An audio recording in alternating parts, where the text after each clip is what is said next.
अस्सलाम वालेकुम। Software project management course के अंदर आज हमारा टॉपिक है पीएमआई 9 नॉलेज एरियाज़। जब भी किसी प्रोजेक्ट के ऊपर काम किया जाता है तो being a professional her project manager को या उस मैनेजमेंट टीम के अंदर जितने भी लोग मौजूद हैं उनको इन 9 नॉलेज एरियाज़ का पता होना चाहिए। ये हमारे पास 9 नॉलेज एरियाज़ हैं। प्रोजेक्ट इंटीग्रेशन मैनेजमेंट से लेकर प्रोक्रोचमेंट तक जो है ये हमारे पास डिफरेंट यहाँ पे हमने नाम मेंशन किए हुए हैं, जिसमें स्कोप है, time, cost, quality, human resource, communication और रिस्क। तो इन 9 एरियाज़ का जो है वो जानना बहुत ज़्यादा ज़रूरी है। तो सबसे पहले हम देखते हैं कि हमारे पास प्रोजेक्ट इंटीग्रेशन मैनेजमेंट क्या होती है। बेसिकली इसके अंदर जो है वो इंश्योर किया जाता है that the project is properly plan, executed and control, including the exercise of formal project change control. जब आप किसी प्रोजेक्ट को स्टार्ट करते हैं तो डेफिनेटली आपको उसको प्रॉपर प्लानिंग के साथ स्टार्ट करना चाहिए। उसके अंदर जितने भी प्रोसेसेस हैं वो किस तरह से एग्जीक्यूट हो रहे हैं, उनका जो मॉनिटरिंग का तरीकाकार है, जो कंट्रोल का मैनेजमेंट का तरीकाकार है, वो सारी चीज़ें आपने इसके अंदर इंक्लूड करनी है। और उसके अंदर सम टाइम अगर किसी भी चेंज की ज़रूरत पड़ती है तो उस चेंज को किस तरह से अप्लाई करना है, ये भी सारी चीज़ें जो है वो प्रोजेक्ट इंटीग्रेशन मैनेजमेंट के अंदर जो है वो देखी जाती हैं। उसके अलावा यहाँ पे ये किया जाता है कि जो डिफरेंट फेजेस हैं आपके पास उसके अंदर, वो फेजेस किस तरह से एक सिक्वेंशियल फैशन के अंदर कंप्लीट हो रहे हैं और जो आपके पास डिजायर्ड आउटकम है, क्या वो डिजायर्ड आउटकम आपको अचीव होती है उसके नज़र आ रही हैं। तो हमें उसके अंदर जितने भी फेजेस हैं, जितनी भी एक्टिविटीज़ हैं, उनको कोऑर्डिनेट करना पड़ता है। जो मैनेजमेंट टीम होती है इस चीज़ को इंश्योर करती है कि जितने भी उसके अंदर फेजेस हैं वो प्रॉपरली कोऑर्डिनेटेड हैं और इंटीग्रेटेड हैं एक दूसरे के साथ। तो जो दूसरी इंपॉर्टेंट चीज़ इसके अंदर होती है वो स्कोप होती है। जब भी कोई प्रोजेक्ट डिज़ाइन किया जाता है तो उसके स्कोप को क्लियरली डिफाइन किया जाता है प्रोजेक्ट स्टार्ट होने से पहले।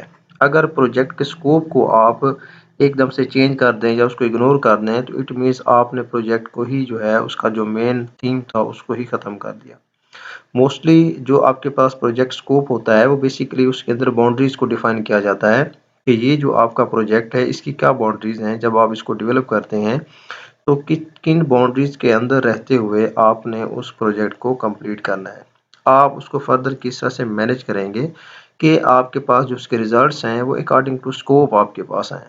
उसके अलावा आपने उसके अंदर ये भी वेरीफाई करना है that the amount of work planned has been achieved.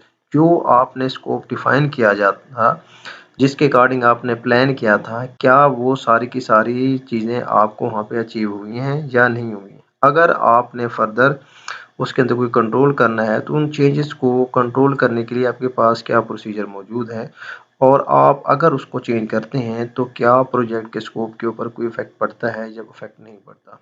अगर उसके स्कोप के ऊपर इफेक्ट नहीं पड़ता तो आप उसको कंटिन्यू कर सकते हैं। अगर उसके अंदर स्कोप के अंदर बहुत ज़्यादा उस प्रोजेक्ट के ऊपर इफेक्ट पड़े, अगर आपने उसका स्कोप चेंज किया है तो डेफिनेटली ये रिकमेंडेड नहीं होता। प्रोजेक्ट की टाइम मैनेजमेंट जो होती है बहुत इंपॉर्टेंट होती है। जो प्रोजेक्ट मैनेजर होते हैं या जो मैनेजमेंट टीम है वो इस चीज़ को इंश्योर करती है, इस तरह की स्ट्रेटजीज जो है वो डेवलप करती है कि जो डिफरेंट, क्योंकि आपके पास किसी प्रोजेक्ट के अंदर जो है वो डिफरेंट टास्क वहाँ पे डिफरेंट प्रोसेसेस वहाँ पे चल रहे होते हैं। तो हर टास्क को, हर प्रोसेस को उसके अकॉर्डिंग एक टाइम स्लॉट जो है वो एलोकेट की जाए, राइट अमाउंट ऑफ टाइम उसको एलोकेट किया जाए ताकि जितने फेजेस हैं वो अपने टाइम के ऊपर ही डिलीवर हो सकें। एग्जैक्ट डेट के अंदर ही उनकी डेडलाइन को जो है वो इंश्योर किया जाए। तो हमेशा एक स्केड्यूल बनाया जाता है, उस स्केड्यूल के अकॉर्डिंग ही जो है हर फेज को एक प्रॉपर टाइम और उसको एक डेडलाइन टाइम के अकॉर्डिंग दी जाती है। तो हमेशा इसलिए कहा जाता है कि जो टाइम मैनेजमेंट होती है वो आपके पास है हमेशा इज अ सक्सेस टू, जो है वो आपके पास सक्सेस होती है। अच्छा, उसके अलावा आप ये देखते हैं कि सम टाइम अगर आपके पास प्रोजेक्ट की टाइम मैनेजमेंट जो है वो आप उसको मैनेज नहीं कर पाते, मैनेजमेंट टीम उसमें फेल हो जाती है, प्रोजेक्ट लेट डिलीवर होता है तो उसका प्रोजेक्ट के जो फर्दर उसके अंदर आउटकम है उसके अंदर काफ़ी सारे इश्यूज आ सकते हैं। तो राइट टाइम के ऊपर आपका जब तक प्रोजेक्ट डिलीवर ना हो तो आपके पास प्रोजेक्ट्स के जो रिजल्ट्स होते हैं, आउटकम होते हैं, वो डेफिनेटली उसके अंदर इफेक्टेड होते हैं। उसके अलावा आपके पास जो है वो कॉस्ट आ जाती है। तो जो प्रोजेक्ट कॉस्ट मैनेजमेंट है वो इन्वॉल्व रहती है हर वक़्त कि जो आपके पास रिसोर्सेज़ की कॉस्ट हैं वो कितनी हैं, आपने नंबर ऑफ़ पीपल उसके अंदर लगे हैं उसके ऊपर कितनी कॉस्ट आई है, इक्विपमेंट जो उसके अंदर यूज़ कर रहे हैं उसके ऊपर कितनी कॉस्ट आई है, जो मटेरियल यूज़ किया जा रहा है उसके ऊपर कितनी कॉस्ट है, उसके अलावा अदर जो थिंग्स हैं आपके पास जो उस प्रोजेक्ट से रिलेटेड आपके जो एक्सपेंसेस थे वो किस तरह से मीट हो रहे हैं। तो प्रोजेक्ट मैनेजमेंट, कॉस्ट मैनेजमेंट की जो टीम है वो इस चीज़ को इंश्योर करती है कि अकॉर्डिंग टू बजट, जो उसका बजट स्टार्ट में डिफाइन किया गया था, उस बजट के अकॉर्डिंग ही सारे के सारे काम जो है कंप्लीट होने चाहिए, इंक्लूडिंग आपके रिसोर्सेज हैं, इंक्लूडिंग आपके पीपल की हायरिंग है, इंक्लूडिंग आपके पास इक्विपमेंट्स हैं, उस प्रोजेक्ट से रिलेटेड जितना मटेरियल है वो सारा का सारा आप एक जो प्रोजेक्ट की कॉस्ट इनिशियली उसको डिफाइन किया गया था उसके अकॉर्डिंग ही जो है उसको कंप्लीट होना चाहिए। नेक्स्ट जो हमारा पॉइंट है वो है project quality management. One cause of project failure is that the quality is overlooked और सेक्रीफाइस्ड। मोस्टली जो प्रोजेक्ट की फेलियर की वजह होती है वो ये होती है कि जो उसकी क्वालिटी है उसको सेक्रीफाइस कर दिया जाता है। उसकी वजह क्या होती है? उसकी वजह होती है tight deadline can be meet. जो टाइट डेडलाइन होती है उसको मीट करने के लिए जो आपके पास प्रोजेक्ट की क्वालिटी जो है वो उसको जो है वो सेक्रीफाइस कर दिया जाता है। तो प्रोजेक्ट क्वालिटी मैनेजमेंट की जो टीम है वो इस चीज़ को इंश्योर करती है कि जो आपका प्रोजेक्ट कंप्लीट हो रहा है अकॉर्डिंग टू टाइम और कॉस्ट के अंदर रहते हुए कंप्लीट हो रहा है, बट उसके ऊपर क्वालिटी के ऊपर कोई इसके अंदर कॉम्प्रोमाइज़ नहीं होना चाहिए। अगर आप उसको डेडलाइन को मीट करने के लिए जल्दी आप प्रोजेक्ट को कंप्लीट करते हैं, जैसा हमने लास्ट लेक्चर के अंदर भी डिस्कस किया था, तो आपके पास सम टाइम क्वालिटी जो है वो डाउन हो जाती है। तो सम टाइम ये होता है कि आप कॉस्ट बचाने के लिए क्वालिटी को डाउन कर देते हैं। तो दोनों तरह से जो है आपके प्रोजेक्ट की क्वालिटी जो है वो अफेक्टेड होती है। अगर आपके पास प्रोजेक्ट की क्वालिटी जो है अफेक्टेड होती है तो डेफिनेटली जो स्टेक होल्डर्स हैं, जो उसकी रिक्वायरमेंट्स, जिस रिक्वायरमेंट्स के लिए आप प्रोजेक्ट को डिज़ाइन कर रहे हैं, वो भी उसके अंदर पूरी तरह से अफेक्टेड होती हैं। तो जो सॉफ्टवेयर क्वालिटी इंश्योरेंस की टीम्स होती हैं, जो इस चीज़ को इंश्योर करती हैं कि जो आपका प्रोजेक्ट अकॉर्डिंग टू रिक्वायरमेंट होना चाहिए, उसकी क्वालिटी को किसी सूरत भी सैक्रिफाइस नहीं करना चाहिए।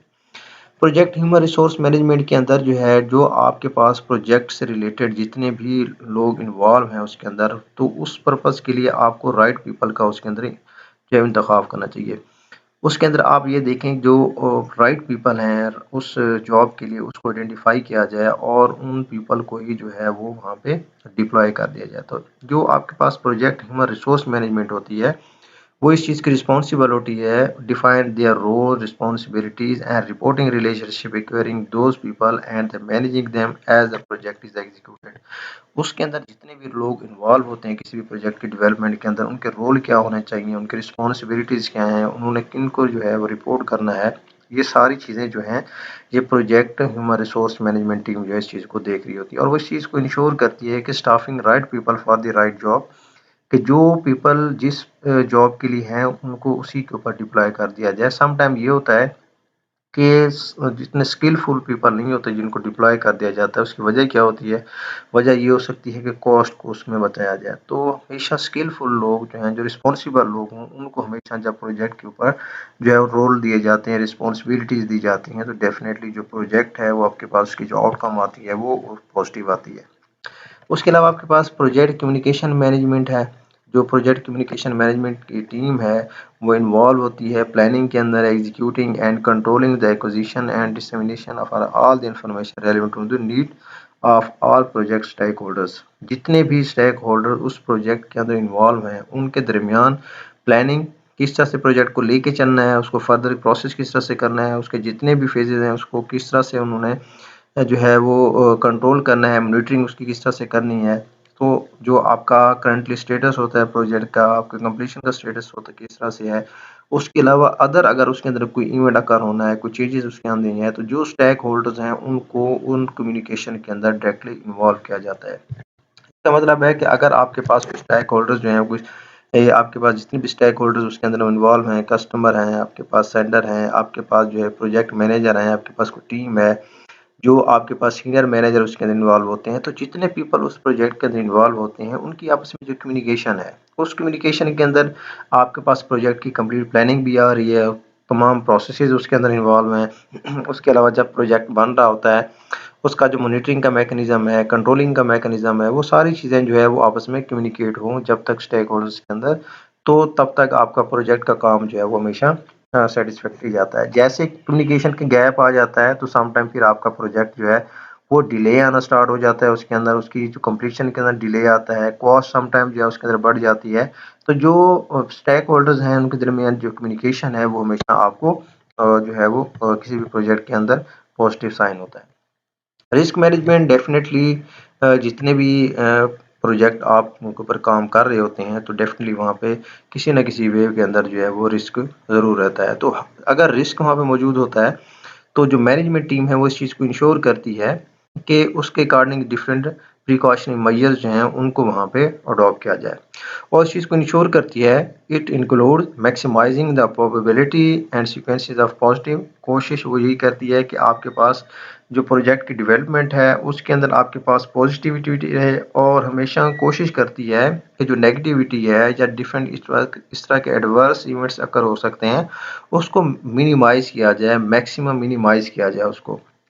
उसके अलावा आपके पास जो रिस्क मैनेजमेंट टीम है, उसके पास डिफरेंट सिस्टमैटिक प्रोसेसेस होते हैं और कंटीन्यूअसली मॉनिटर कर रहे होते हैं, आइडेंटिफाई कर रहे होते हैं, एनालाइज़ कर रहे होते हैं कि प्रोजेक्ट के ऊपर कहाँ पे किसी जगह पे कोई रिस्क तो नहीं है, किसी जगह के ऊपर उसको एक्सटर्नल रिस्क तो नहीं है, कोई मार्केट के अंदर कोई कॉम्पिटिटर तो नहीं आ गया, कोई आपके पास जो है कोई अगर ऑनलाइन सिस्टम कोई एक्टिविटी है तो उसके ऊपर आपके पास कोई अटैक्स तो नहीं आ गया। उसके अलावा अदर जो आपके पास रिस्क जो हो सकते हैं उसको मैनेजमेंट टीम जो है मोस्टली कोशिश कर रही होती है उसके अकॉर्डिंग प्रिकॉशनरी मेजर्स ले, अगर कोई रिस्क आता है तो उसको फौरी तौर के ऊपर टैकल किया जाए। इन द एंड जो हमारे पास यहाँ पे पॉइंट है वो है प्रोक्रोचमेंट। तो ये बेसिकली हमारे पास एक ऐसी मैनेजमेंट टीम है is the creation and maintenance of relationship with external resources needed to complete a project. जो आपके प्रोजेक्ट को कंप्लीट करने के लिए एक्सटर्नल रिसोर्सेज की ज़रूरत होती है, उसको किस तरह से मीट किया जाए, उसको किस तरह से जो है वो फुलफ़िल किया जाए। तो बेसिकली ये प्रोजेक्ट प्रोक्रोचमेंट मैनेजमेंट टीम जो है इस चीज़ को इंश्योर कर रही होती है। जो डिफरेंट नेसेसरी गुड्स हैं, सर्विसेज़ हैं प्रोजेक्ट की कंप्लीशन के लिए, उसकी जो मैनेजमेंट है वो सारी की सारी रिस्पॉन्सिबिलिटी जो है वो इस टीम के ज़िम्मे होती है। उसके अलावा इसके अंदर ये डिसाइड किया जाता है that must be procured request for bids. अगर कोई बिड लगानी है उसकी रिक्वेस्ट किस तरह से जो है वो उन्होंने करनी है। उसके अलावा आपके पास जो डिफरेंट कॉन्ट्रैक्ट्स हैं उसकी जो डिटेल है, उसकी जो वर्किंग है वो सारी की सारी इस टीम के अंदर जो इसमें होती है। तो प्रोजेक्ट प्रोक्योरमेंट मैनेजमेंट टीम जो है वो बेसिकली आपके पास सारे एक्सटर्नल रिसोर्सेज को कंप्लीट करने के लिए, सारे एक्सटर्नल जो आपके पास जो कम्युनिकेशन है उसके अंदर इस चीज़ को इन्वॉल्व किया जाता है। उसके अंदर आपके पास जो है कोई बिड लगाना है, कोई आपके लिए वेंडर्स का इंतखाब करना है, आपने कोई एडमिनिस्ट्रेटिंग कॉन्ट्रैक्ट्स जो है आपने उनके साथ कोई साइन करने हैं और उसके अलावा या उनको स्टार्ट करना है या क्लोज करना है। तो जितने भी एक्सटर्नल मैटर्स हैं जो आपके पास लॉजिस्टिक एस्पेक्ट्स आ जाते हैं, उन सबको मैनेज करने के लिए आपके पास प्रोजेक्ट प्रोक्रोचमेंट मैनेजमेंट टीम जो है इस चीज़ की रिस्पॉन्सिबल होती है। तो कोई भी प्रोफेशनल है, कोई भी पर्सन जो किसी प्रोजेक्ट के ऊपर काम कर रहा होता है, तो ये बेसिकली आपके पास 9 की एरियाज़ होते हैं। इन 9 की एरियाज़ को जो है वो फिर कोई भी प्रोफेशनल अडॉप्ट करके एक प्रोजेक्ट की डेवलपमेंट की तरफ जा सकता है।